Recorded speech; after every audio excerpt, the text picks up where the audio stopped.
Fala pessoal do YouTube, tudo beleza? Aqui é o professor Daniel Severino e essa é mais uma videoaula sobre Autodesk Inventor 2016.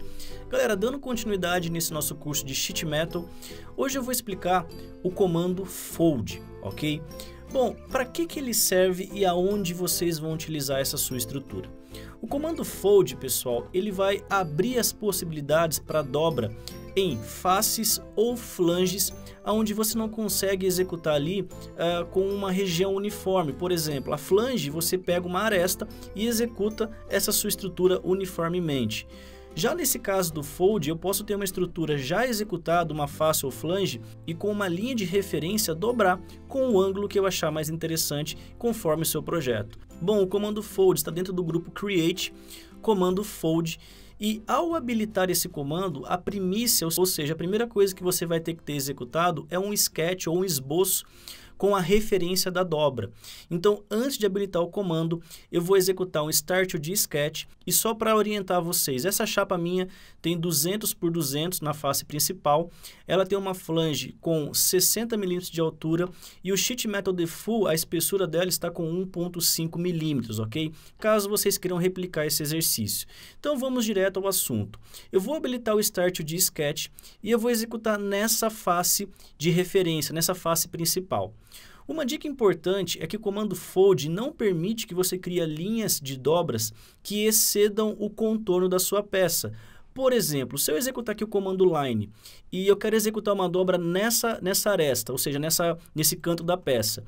Se as linhas de dobra, ou seja, essa referência de dobra estiver ultrapassando o limite da minha estrutura, o próprio comando não vai ser executado, ok? Eu vou deixar essa linha como referência para vocês verem e agora eu vou explicar um truque que eu utilizo, que é o seguinte. Eu vou habilitar o Project Geometry, porém, antes de clicar na face, eu vou habilitar aqui o item Construction Line. Por quê? O comando Fold só é executado em linhas contínuas. Se eu habilitar o Construction Line, ou seja, essa minha referência de linha tracejada, ele não vai identificar e não vai atrapalhar na hora de fazer a dobra. Bom, agora sim, com o Project Geometry habilitado, com o Construction Line habilitado, eu vou clicar na face principal. Beleza? Eu vou apertar a tecla ESC e eu vou habilitar o comando Line novamente. Tomem cuidado para o Construction não estar habilitado ainda. Então, se você habilitou, volte no seu elemento de Construction e desabilite, porque a partir desse ponto você vai construir uma linha contínua, ok? Eu vou utilizar como referência aquelas linhas tracejadas, então, de um ponto a outro. Então, eu vou clicar no primeiro ponto, segundo ponto. Você vai colocar as dimensões necessárias para o seu projeto, ok? A partir dessa estrutura, o que vai acontecer? Eu vou finalizar o sketch e agora sim habilitar o comando Fold. Beleza? Ao habilitar o comando Fold, ele traz uma janela com 3 abas, sendo elas a aba Shape, a principal, um Fold Option, nós já falamos sobre esse assunto nas primeiras videoaulas, e o item de Bend, que é o elemento de dobra. Bom, essas duas pastas, ou seja, essas duas abas, um Fold e o Bend, eu vou deixar com os padrões do próprio Inventor. Já na aba Shape é onde tudo vai funcionar. O comando Bendline, ou seja, o item de dobra, ele já vem habilitado. E basta você passar o mouse em cima das referências que podem ser utilizadas. Independente do esboço, se tenha mais de uma linha, ele vai criar separadamente sem problema nenhum. Só que reparem o seguinte, na linha que eu coloquei no limite da peça, ele consegue identificar mudando a cor para o vermelho. Naquela linha que eu excedi o limite da peça, ó, ele não consegue selecionar. Por isso é importante você utilizar a referência da própria peça, ok? Senão, não vai adiantar nada o seu comando. Então, nesse exercício, a única linha que está sendo apta ao comando, eu vou clicar nessa parte inferior. Dando um clique, ele vai trazer uma simbologia, ok? Nessa sua estrutura, indicando o lado de dobra. Reparem o seguinte, dentro da janela de Fold, eu tenho o Flip Control. O primeiro botão, chamado Flip Side, vai permitir que você faça o seguinte. Se ele estiver habilitado, o que vai acontecer? Ele fica num tom de azul, a sua dobra fica estática e a peça, a partir dessa dobra, acaba aqui executando a volta, ou seja, como se fosse a sua chapa, ou seja, essa quina fica parada e a sua peça é dobrada. Se você desabilitar o Flip Side, quem fica parada é a peça e quem vai ser movimentada é a própria dobra, ou seja, ela vai subir aqui o ângulo que você configura. O outro botão é o Flip Direction, que vai permitir que você coloque a aba para cima ou a aba para baixo. Independente aqui um de outro, elas trabalham separadamente. Então, eu posso trabalhar com o Flip Side, porém invertido para o lado inferior, ok? Eu vou fazer um Ctrl Z aqui posteriormente para vocês verem o que muda de um para o outro. Assim, acho que fica mais fácil de vocês entenderem, ok? O Fold Location, ele é a referência da onde você está trabalhando. Então, eu vou dar um zoom aqui e essa linha azul é exatamente o esboço que nós criamos. A primeira opção, ele põe Centerline Off Bend, ou seja, ele vai dividir o seu fator de dobra, o seu fator de bend, colocar metade para cima dessa linha e metade para baixo dessa linha. A dobra é executada a partir desse ponto, então. A segunda opção, chamada Start Off Bend, ele vai jogar a partir da linha que você desenhou a dobra para fora dessa sua estrutura. E a última opção é chamada End Off Bend, que ele vai utilizar a linha de esboço como o final dessa dobra. Então, se você quiser respeitar as dimensões externas da sua peça a partir desse esboço, é essa opção. Se você quiser respeitar as medidas internas de chapa, ou seja, o vão interno, é a segunda opção, Start Off Bend, ok? Caso você não tenha problema com essa estrutura, você pode trabalhar com metade e metade, sempre lembrando que você vai estar com a referência da espessura, ok?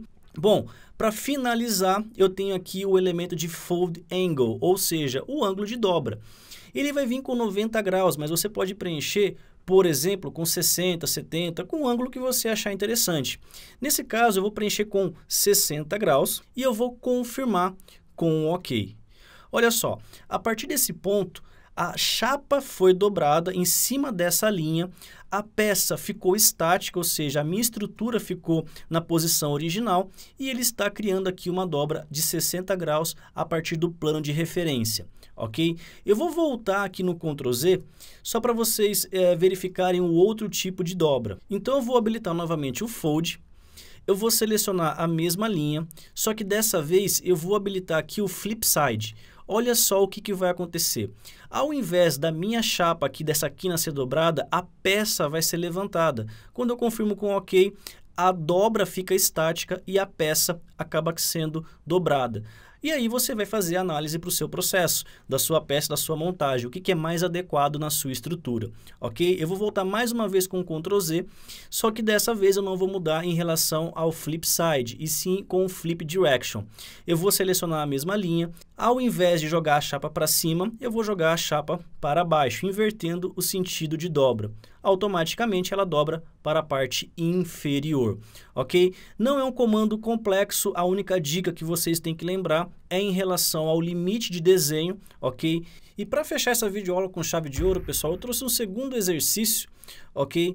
Que pode auxiliar aí no projeto que vocês estão executando. Bom, eu tenho essa peça que tem 3 abas, onde eu vou executar 3 dobras.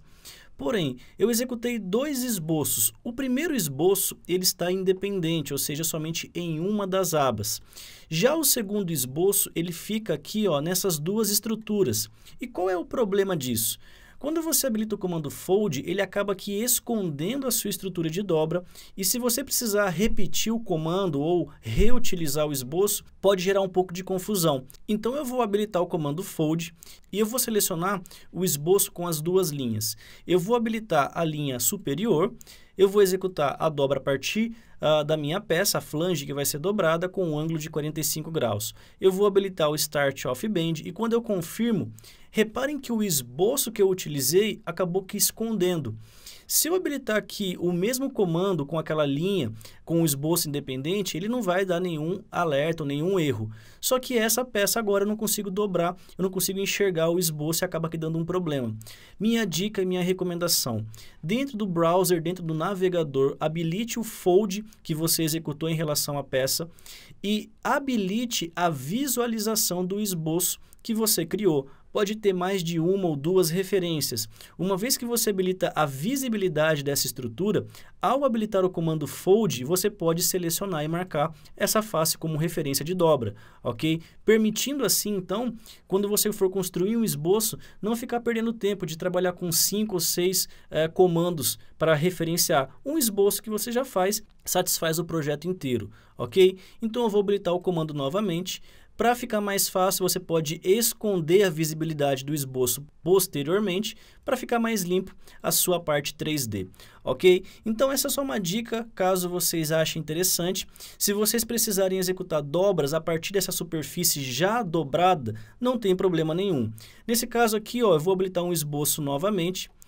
Vou habilitar aqui o Project Geometry nessa estrutura e eu vou executar uma linha de referência de ponta a ponta da minha peça. Lembrando que ela tem que estar com a linha contínua, não pode estar com Construction Line. Habilito o comando Fold, seleciono essa estrutura e dobro para a parte da direita. 45 graus para compensar os 45 que eu fiz anteriormente e aí sim eu consigo ter uma peça com um ponto de fixação. Beleza, pessoal? Então é isso aí. Mais uma videoaula sobre o Autodesk Inventor Sheet Metal. Eu espero que eu tenha auxiliado e que vocês possam utilizar esse comando nos projetos de vocês no dia a dia aí do seu trabalho. Beleza? Recados dessa videoaula. Se você gostou, clica aí no gostei e principalmente, pessoal, compartilhem esses vídeos para que mais e mais pessoas possam aprender a trabalhar com o Autodesk Inventor gratuitamente e para que eu possa continuar esse projeto aqui no YouTube. Eu dependo de vocês e vocês me ajudando, com certeza eu vou ajudar vocês. Galera, eu quero deixar o meu forte abraço, o meu muito obrigado e